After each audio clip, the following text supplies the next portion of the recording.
ঠিক সন্ধ্যে 6টা নিউজ 18 বাংলায় জেলা থেকে সরাসরি নিয়ে আপনাদের সঙ্গে রয়েছে আমি তমশ্রী। দিলীপ ঘোষ একাই 100 দুর্মুখ বলে পরিচিত রাজনৈতিক মহলে, বিরোধী দলে সমালোচিত, রাজনীতিতে বিপরীত দলকে আক্রমণের পাশাপাশি বা দলের নেতাদের নিয়ে মুখ খুলেছেন বর্ধমান দুর্গাপুরের বিজেপি প্রার্থী দিলীপ ঘোষ।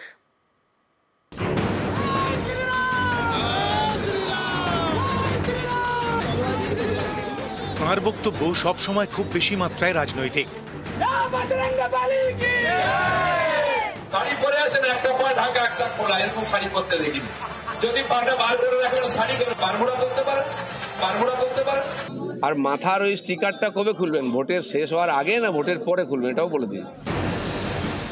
কমিশন সতর্ক করেছে, এমনিতেই কোণঠাসা দিলীপ ঘোষকে সেন্সর করেছে দলও।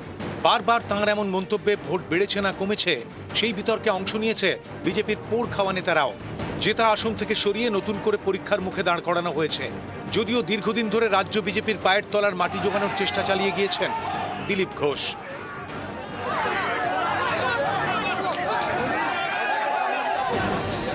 বিরোধীরাও তাঁর সাফল্যের এই খতিয়ান মেনে নেন।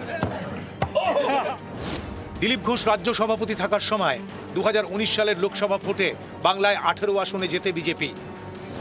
21-এর বিধানসভা ভোটে বঙ্গ বিজেপির ইতিহাসে সর্বোচ্চ 77 আসন পায়। লোকসভায় বাংলা থেকে 2 থেকে 18 জন সাংসদ, আর বিধানসভায় বিজেপির 3 থেকে 77 সদস্য। দলের জেতা আসন থেকে সরিয়ে দেওয়া এবং দল থেকে সেন্সর করার পরেও বিশ্বস্ত ছিলেন দিলীপ। অভিমানের পর আবার চ্যালেঞ্জের মুখে। তৃণমূলের বিরুদ্ধে তো আমি লড়াই করেছি, আর কে পশ্চিমবাংলা লড়াই করেছে? সিপিএম কংগ্রেস ছিল, এখন সেটিং বলছে, চিরদিন সেটিং করেছে, তাই দোকান উঠে গেল। দিলীপ ঘোষ লড়াই করেছে বলে যাদের দেখছেন সব বিজেপি ছিল না, এরা টিএমসিকে হারাতে দিলীপ ঘোষের সঙ্গে এসছে। আজ আমাদের লক্ষ লক্ষ কর্মী দেখেন, তারা সিপিএম করেছেন, কংগ্রেস করেছেন, মার খেয়ে দুর্নীতি দেখে বিজেপি ঝান্ডার তলায় এসছেন এখানে পরিবর্তনের জন্য। তাদের সঙ্গে নিয়ে আমরা কাজ করে পরিবর্তন করব। পরিস্থিতি আঁচ করে সাবধানী রাজ্য বিজেপির তা বড় নেতারা। সিনিয়র লিডার, তার কথার উত্তর আমাকে ওইভাবে দিতে হবে কেন? আমরা ঝগড়া লাগানোর চেষ্টা করছেন, ওসব হবে না। সবাই মোদি বাহিনীর সেনা। পূর্বসূরির কৃতিত্ব মেনে নিয়েছেন উত্তরসূরি। যখন উনি রাজ্য সভাপতি ছিলেন তখন তো বিজেপিতে পুরনো যারা নেতা ছিলেন তাদের সাথে উনি মুখ ছিলেন, তখন উনি তো লড়াই করেছেন এবং তখন প্রচুর লোক সিপিএম থেকে আমাদের পার্টিতে এসেছিল। এটা তো ফ্যাক্ট, এটা অস্বীকার করার জায়গা নেই। এখনও তারা পার্টিতেই আছে, এখন সবাই মিলে আমরা লড়াই করছি।